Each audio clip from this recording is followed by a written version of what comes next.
So, becoming a better artist. I think the majority of artists out there is striving to develop their craft and experience growth within their work. And so I think becoming a better artist is something that we all are striving towards. I think growing and evolving is just a fact of life. And if being creative or making art is something that you are passionate about, then I think this development of your craft is something that will keep happening for you either way. However, there are a few certain things that you can do to kind of speed up this process of becoming better at your craft and better technically. And if you want to develop and become better at something, you have to, number one, practice.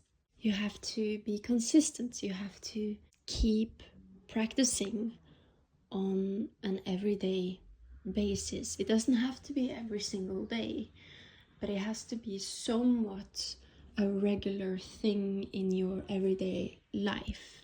And even if you are great at something, know that you always have room to grow and develop yourself. There is no finish line in self-growth and development. And within life and within art and within any kind of practice, you will always remain an eternal student, because there is always more to know, always more to learn. I don't believe there is a set finish line for when you should stop practicing something you want to get better at, because there is always room for growth, especially within art. It has infinite possibilities, and hence it has infinite themes and colors and shapes to explore. And so I think regarding art, just know that you need to keep practicing. Even if you are 50 years old and you've been painting all your life, keep practicing. And you have to keep practicing until the day you die to become better at something. Practicing art, when I say this, it doesn't necessarily mean to sit down at a school bench and kind of read a textbook kind of thing regarding techniques and all of these things. Practicing is simply keep making art. And if this is something that you love to do and you want to get better at, you will probably keep making art. Practice art somewhat consistently, and you will see very quickly that you will be better. Practice. So the second thing that you can do to become a better artist is to sketch and keep a sketching habit with you at all times. Sketch. Right now. Just go and sketch. Sketch it out. Right now. Right now. Did you know that sketching strengthens fine motor skills and hand-eye coordination? And according to studies, this will increase the blood flow to the reward center in your brain, which means that if you draw and practice and if you make art on a regular basis, you will start feeling more accomplished, feel a sense of reward and enjoyment and fulfillment in what you're doing in your practice. And sketching encourages more fluid movements and freer thought patterns. It makes you more open-minded to what you are about to create. Sketching is the most ideal way to put down your ideas onto paper. And therefore, sketching is a very good tool to take with you to becoming a better artist. Because if you can loosely put down your ideas onto the paper before starting painting and before starting working on the piece itself, then a lot of the time this can help the finished piece to feel more complete, to feel more right, to feel like the compositions are all in order, to feel like the color choices are more in order, to feel like that the placements of the different structures are where they should be. And so sketching can immensely improve your art and your finished pieces. And I know people, so many artists hate to sketch and they don't like it. But once you make it into a habit, it becomes something really enjoyable for many people. And so I think it's something that is worth trying out, especially if you want to keep developing as an artist and develop your work. Sketch. Let's talk about the third thing that you can do to become a better artist. The third thing that you can do to become a better artist and develop as an artist is to draw what you see, not what you think you see. In order to understand this, I'm going to use the example of how children draw human faces. Now, a child sees a human face and they know that a face has 2 eyes, 1 nose and 2 lips. And they will draw these and insist on drawing these features, no matter how the person is facing them. For example, if I'm from the side, a child will still draw 2 eyes, 1 nose and 2 lips, even if they can only see 1 eye, half a mouth, half the nose and 1 ear. They will insist on drawing all of these features, no matter the perspective of the person facing them, because this is how they know a face looks like. They draw what they think they see. They draw what they know rather than what is actually in front of them. And so in order to draw what is really there, you need to practice the art of looking, to study the subject matter that is actually in front of your eyes. You need to separate what you think should be there with what is actually there. And something that I like to do in my everyday life to kind of practice this on a regular basis is that when I'm out in public, I study the people I see and try and memorize their features. And doing something as simple as sitting on the train on your way to work or whatever and seeing someone reading a book next to you and studying the shape of their nose and the little bumps and humps and studying the color of their nose and seeing what kind of hues are underneath the skin colors and trying to find the color in your mind which closely matches the color that is actually in front of you on their faces.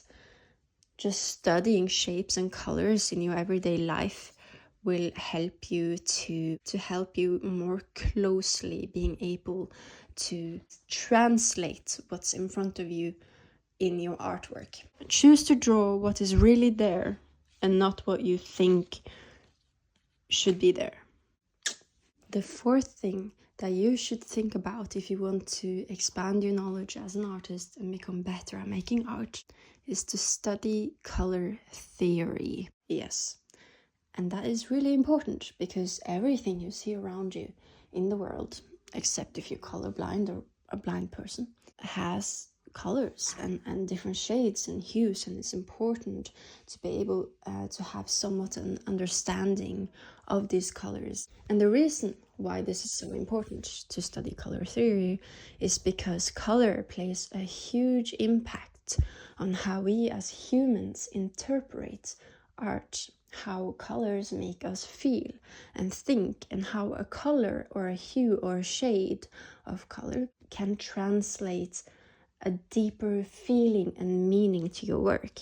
And so being able to understand color theory can make you be able to translate the emotions that you want to translate to a greater degree. So I'm not gonna go through what color theory is and all of the basics around that in this video because it's not what this video is about really. But I am going to give you a little list of different types of color theories or things you can read up about if you want to expand your knowledge about color theory, which I think everyone should do at some point in their artistic journey, because it is so helpful to have a basic understanding of it and to be able to use color theory to your advantage. And we want to do that. So Here's a little list of things that you could look up if you want to do some research about color theory. Color harmony, color temperature, color mixing, how you mix colors, color combinations or palettes, and color psychology. Now, the last one on this list is really interesting because as an artist, what a lot of us are trying to do is to translate our inner world and emotions and thoughts and ideas into material matter. And color psychology is something you can use for your benefit. For example, if you want to make a piece that is feeling really sad or heavy or dark, understanding color psychology and how different colors can make a person feel.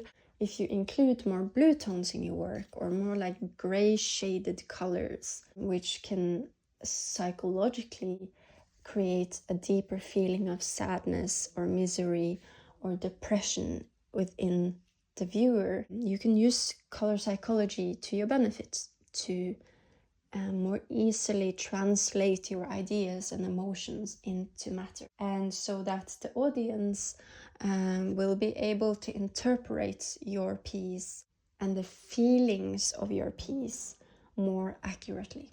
Do it right now. Go read the book about color theory right now. But is anything accurate within art? Everything is subjective. That's a whole other topic. Anyways, number 5, the 5th thing you could do right now to develop as an artist is to try and experiment with different mediums. This can help you develop your art style. It can help encourage your self-expression and creativity. And it can also, weird as it is, help you with your confidence in yourself as an artist. You'll be surprised how much you can learn by just switching up your medium. And personally, I find that by switching up your mediums, the things that you learn from using a new material kind of blends into the materials and mediums that you are more comfortable with. Anytime you use a new medium, you will always learn something new. You will learn something new about yourself or your art or the way the medium works. And by gaining more knowledge with switching up your mediums, this knowledge can more easily blend into the mediums that you are currently using. I only painted traditionally all my life. And then 5 years ago, I started my first round of digital art. And I tried it and I learned so much from it. I noticed that after I was using my iPad as a medium to translate my artistic ideas for a while, and then I switched back to traditional art, painting, using my hands more. The things I learned from making art digitally blended in to the things that I were more comfortable doing, like acrylic painting, watercolor painting. I learned a lot more about colors, about structures, about sketching, about layering in a painting, because when you draw digitally, you layer a lot and you have to understand the layers that you're making and use them tactically. And so playing around with another form of medium that you never played with before can very, very, very easily help you in your other forms of art as well. And by switching up your mediums, you never know if you will find a new favorite way of expressing yourself. I love digital art now, and I would have never loved it if I never tried it, you know? It can only help you to try new mediums. Even if it doesn't become your favorite way of making art, you will learn something from it and you will develop and you will create a deeper understanding of self-expression. Now, number 6 is a bit controversial. I know a lot of beginner artists especially think that this is illegal. It's not illegal. Majority of professional artists use reference photos. A reference photo When people hear this, especially someone who is new at art or isn't really very far into their journey yet, when they hear something like this, they think of copy-paste kind of art, like to see your reference photos and you copy exactly what you see. That is not the way a lot of artists use reference photos. That is more like a copy-paste kind of thing. I personally don't do that. I use reference photos quite particularly. It is very important to note before you use reference photos that a reference photo is a tool that should be in your toolbox of things you use for creating art. So reference photos are a tool, and as long as you are not tracing someone else's art or copying someone else's art and claim it as your own, you should be good. Always, always, always give credit where credit is due. Personally, how I like to use reference photos are like this. Well, first of all, I like to have a rough idea of what I want to draw. And then I would gather a bunch of references that are related to that idea. For example, if I want to draw an eagle on a savanna who is eating a human head, for example, these are the ideas that I want to paint down. I would probably find references about eagles, probably several pictures of different eagles online with different shapes and forms and how they move, and so that I can study these pictures and get a deeper understanding of the perspective of different forms of eagles and how they move. Then I would probably look up references of humans and faces and heads and portrait pictures and different grimaces if I want the person to have some kind of grimace, and look up several references.